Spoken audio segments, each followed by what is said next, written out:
आज हम लोग सेक्शन 15 और 16 पर बात करेंगे। इन दोनों ही धाराओं में धारा 13 और 14 का उल्लेख है और वो किस प्रकार से है, पहले मैं आपको 15 समझा। 15 में मैं पहले आपको एक इलस्ट्रेशन दूं, इसके बाद में फिर डायरेक्ट आपको बताऊंगा। ए में एक प्रॉपर्टी एक्स, वाई और जेड, इन तीन लोगों को ट्रांसफर की और ये एक क्लास है। क्लास का मतलब मैं आपको बता दूं कि कोई वर्ग मतलब वे सारे लोग जो समान परिस्थितियों में या on standing on same footing, वो एक ही स्तर पर खड़े हुए लोग, वे वर्ग बनाते हैं। ठीक है, जैसे अनुसूचित जाति वर्ग, क्योंकि वो एक ही फुटिंग पर स्टैंड करते हैं। अनुसूचित जातियों का वर्ग, वो एक स्टैंड पर फुटिंग करते हैं। ठीक है, they are standing on a same footing.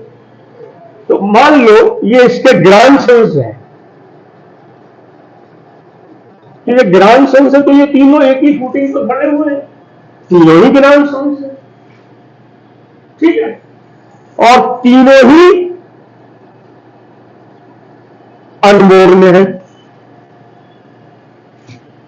ठीक है, ए ने प्रॉपर्टी बी को दी कि तुम इसको यूज करो। ठीक है, और जब एक्स पैदा हो जाए तो उसे जीवन काल के लिए दे देना, लाइफ टाइम। एक्स अनबोर्न है, क्या एक्स के फेवर में किया गया ट्रांसफर वैलिड है? नहीं है। क्यों?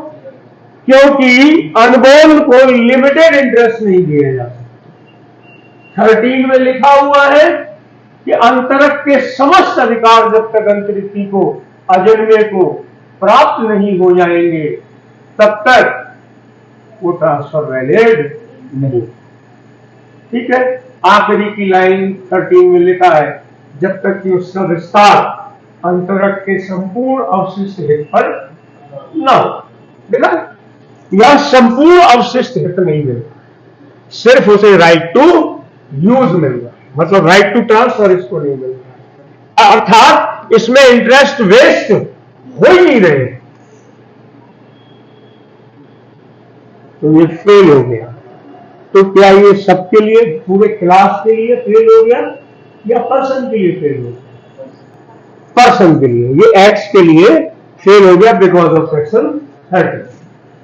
ठीक, वाई भी अनबोर्न में, अभी डी यूज कर रहा है, ये तो है बीच में बैठा हुआ प्रायर इंटरेस्ट। वाई को मिलेगी जब वो 22 वर्ष का हो जाएगा। क्या ये प्रॉपर है? ये ट्रांसफर के इसे 22 वर्ष पर नए हित प्राप्त होंगे, क्या ये ट्रांसफर वैलिड है? नहीं, क्योंकि आपने vesting of interest according to section 14 18 या उससे पहले हो जानी चाहिए। अगर 18 के बाद वेस्टिंग ऑफ इंटरेस्ट हो रही है तो वो परपिट्यूटी से हिट हो जाएगा और ये मान लिया जाएगा कि ट्रांसफरर ने प्रॉपर्टी को परपिचुअली हैंग कर दिया है, उसमें परपिचुअली फॉर अनसर्टेन पीरियड उसमें वेस्टिंग ऑफ इंटरेस्ट, ओनरशिप किसी व्यक्ति के पक्ष में स्वस्थ होना रोक दिया। ठीक है, तो अब एक्स के लिए 13 के कारण फेल हो गया, वाई के लिए 14 के कारण फेल हो गया, तो क्या जेड भी फेल हो गया? जहां की कोई संपत्ति व्यक्तियों के किसी वर्ग को अंतरित की जाती है, उनमें से यदि कुछ के संबंध में वो हित धारा 13 या 14 के कारण निष्फल हो जाता है तो वो उन व्यक्तियों के लिए निष्फल होता है, न कि संपूर्ण वर्ग के लिए। अब ऐसी सिचुएशन में सारी प्रॉपर्टी जेड के पास पहुंच जाएगी, परंतु यदि ट्रांसफरर ने बिल्कुल पोर्शन करके डिवाइड करके दिया है, तो ये जो फेल होते जाएंगे ये वापस ट्रांसफरर के पास जाते जाएंगे, है। और इसको जो जैसे मैंने बताया था कि इसने ये लिखा कि 1/3 इसको मिलेगी और 1/3 इसको मिलेगी, या और 1/3 इसको मिलेगी, ऐसे कर दीजिए। तो अब ये 13 के कारण फेल हो गया, तो इसका 1/3 भी फेल हो गया, ये वापस आ गया ट्रांसफर। वाई को भी फेल हो गया 12/14 के कारण, क्योंकि इसकी वयस्कता के बाद ये प्रभावित हो रहा है। वयस्कता तो 18 पे पूरी हो गई थी, तो 18 या उससे पहले मिल जाना चाहिए, जैसा कि मैंने वर्दी सूची में आपको बताया। तो ये भी फेल हो गया, तो इसका भी 1/3 वापस आ गया, और अकेले जेड को 1/3 मिलेगा। लेकिन अगर एक्स ए ने लिखा होगा तो सब में बराबर बांट दी जाएगी, और एक्स फेल हो गया 13 के कारण, वाई फेल हो गया 14 के कारण, तो पूरी प्रॉपर्टी जेड। अब मैं बेरेक्ट करता हूं।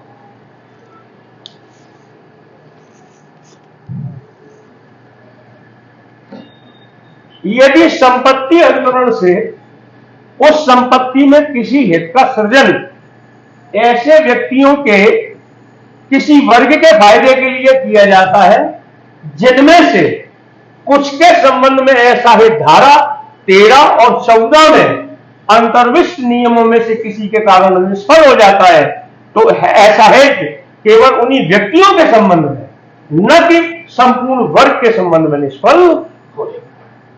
ठीक है, मतलब पूरा क्लास फेल नहीं होगा, सिर्फ वे लोग जो 13 और 14 में कवर हो जाएंगे उनके लिए ये फेल। ठीक है।